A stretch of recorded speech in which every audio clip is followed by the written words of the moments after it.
Badan Pengawas Obat dan Makanan atau BPOM menyoroti peredaran gas tertawa atau whipping yang ramai diperbincangkan warganet karena diduga menjadi penyebab tewasnya selebgram Lula Lava. Selain melakukan evaluasi lebih lanjut, BPOM juga akan melakukan pengawasan bersama dengan BNN, kepolisian hingga Kementerian Kesehatan. Kita sudah evaluasi itu whipping. Whipping ini termasuk kita akan arahkan ada dua, karena dia memberikan efek euforia, efek ketergantungan, minimal ketergantungan psikologis ya. Whipping itu kan kandungannya adalah nitrate oxide, N2O. N2O ini memberikan efek bisa rileks dan seterusnya. Tapi dampaknya dalam fase kualitas dan kapasitas tertentu dalam sistem darah kita, dia menimbulkan ketergantungan. Dan dampaknya walaupun masih dievaluasi sekarang, tapi saya kira salah satu influencer yang meninggal itu salah satunya faktor itu. Karena pada saat nitrit oksigennya menurun, oksigennya terkoneksinya berkurang, terjadi iskemia. Iskemia itu orang akan merasa kesakitan. Dan akibat dari rasa sakit dan nyeri itu, ujung-ujungnya kan bisa meninggal. Jadi Badan POM punya atensi besar terhadap nitric oxide, termasuk whipping. Kepala Pusat Laboratorium Narkotika BNN Brigjen Polisi Supianto menyebut tabung gas tertawa atau whipping belakangan banyak disalahgunakan. Whipping bisa menimbulkan efek kesenangan sesaat namun berbahaya bagi sistem saraf otak dan jantung. Sebenarnya adalah digunakan di salah satunya di bidang medis, yaitu untuk anestesi ringan. Kemudian di industri kuliner digunakan sebagai propellant agent di dalam pembuatan whipped cream. Kemudian ada juga digunakan di bidang otomotif, yaitu untuk meningkatkan performa mesin. Namun demikian, akhir-akhir ini banyak disalahgunakan penggunaannya. Yang seharusnya digunakan adalah di bidang medis tadi seperti saya sampaikan untuk anestesi ringan, kemudian di bidang kuliner untuk sebagai propellant agent atau gas pendorong. Namun banyak dihirup langsung. Yang diinginkan adalah efek euforia sesaat.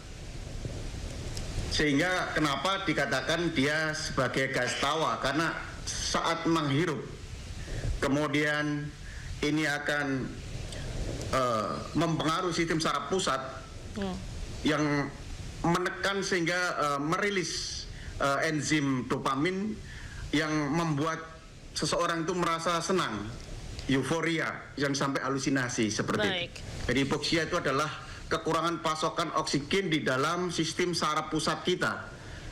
Itu bisa mempengaruhi fungsi saraf sehingga sel-sel di dalam sistem saraf itu akan mati dan tidak berfungsi lagi. Itu pertama. Yang kedua, bisa menyebabkan defisiensi vitamin B12, di mana ini akan menyebabkan sistem saraf itu menjadi terganggu, rusak dan bahkan rusak permanen. Nah, ini kalau orang sistem sarafnya rusak permanen, artinya dia akan bisa mengalami kelumpuhan. Kemudian yang ketiga adalah terkait dengan masalah kardiovaskuler atau jantung, di mana orang yang mengkonsumsi nitrous oxide atau gas tawa ini, dia akan mengalami detak atau irama jantung itu tidak beraturan. Nah, ini akan pertama parah manakala memang jantung seseorang itu sudah bermasalah. Mobil Porsche Cayenne berplat nomor dinas Kementerian Pertahanan ternyata bodong yang ditemukan di area Bandara Halim Perdana Kusuma, Jakarta Timur.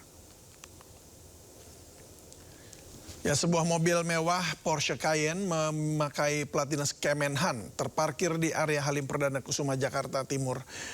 Mobil ini menggunakan plat nomor Kemenhan, nomor registrasi 5021200. Ternyata plat nomor yang terpasang palsu. Kemenhan Republik Indonesia memberikan klarifikasi bahwa mobil mewah tersebut tidak tercatat dalam daftar inventaris resmi. Mobil telah ditarik ke Polres Jakarta Timur beserta pengemudinya.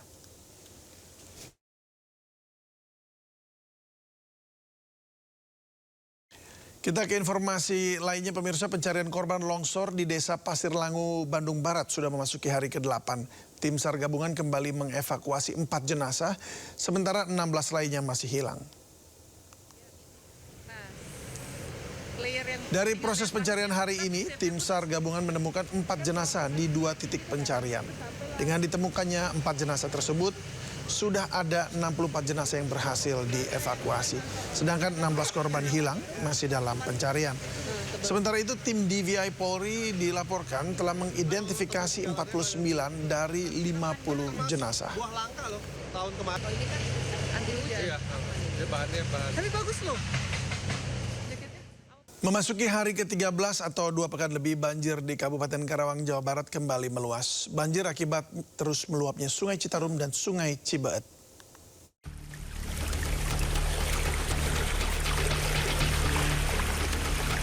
Banjir paling parah terjadi di Dusun Kampek dan Dusun Pangasinan, Desa Karangligar, Kecamatan Teluk Jambe Barat, serta Dusun Tegal Luhur, Kecamatan Teluk Jambe Timur. Ketinggian air mencapai 2 meter. Dari 10 kecamatan yang terdampak, banjir menyebari 20 desa di Kabupaten Karawang.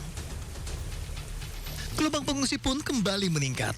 Masuk hari ke-13, warga pasrah. Padahal sebelumnya banjir sudah berangsur surut. Banjir kembali meluas akibat hujan deras selama 2 hari terakhir, sehingga memperparah luapan Sungai Citarum dan Sungai Cibeet. Ketinggian air di jalan raya mencapai 70 cm hingga 1 meter lebih. Sedangkan di wilayah dataran rendah, air mencapai 2 meter lebih. Beras ya? Beras. Beras banget Pak, beras. Ini banjir yang 2 pekan ini udah 3 kali berarti ya? Yang ini 3 kali ya? 3 kali. Ini berapa ketinggian di sini? Ketinggian di sini sementara 70 cm. Pak RT Kalau di sana lebih tinggi, berapa? sekitar 130. Iya. Ini Pak RT mau nyari pengungsi atau gimana? Dia mau nyari pengungsi buat dievakuasi. Iya. Pengungsi. Pengungsi? Iya. Banjir lagi rumahnya? Banjir lagi, nambah lagi. Nambah lagi. Iya. Siapa tadinya siapa? Apa? Tadinya setingginya siapa? Tadi setinggi hampir di 60 cm. 60 cm. Nah, Tadinya. Iya. Sekarang? Sekarang lebih. Lebih. Iya, di kampung di sana. Oh. Kapan itu Pak? Ya, dari kemarin sih. Enggak, naiknya lagi tadi. Naik tadi. Tadi jam 6. Jam 6. Dalam kurun 2 pekan lebih, banjir telah melanda 3 kecamatan terparah dari 10 kecamatan di 20 desa terdampak. Warga mengaku sudah 3 kali terkena banjir, 3 kali air surut dan 3 kali harus mengungsi.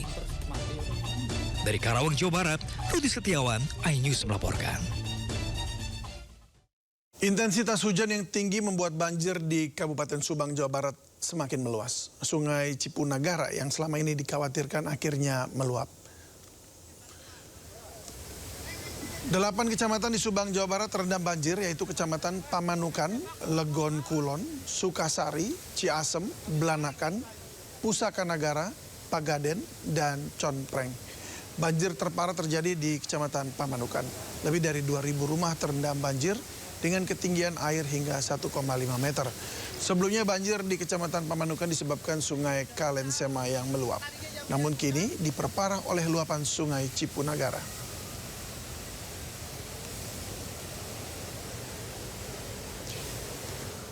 Luapan Sungai Cipunagara di Subang, Jawa Barat semakin deras. Lebih dari 5.000 rumah di 8 kecamatan terendam banjir. Kolong flyover Pamanukan kini kembali dipenuhi ratusan warga setelah sebelumnya dipindahkan ke gedung olahraga.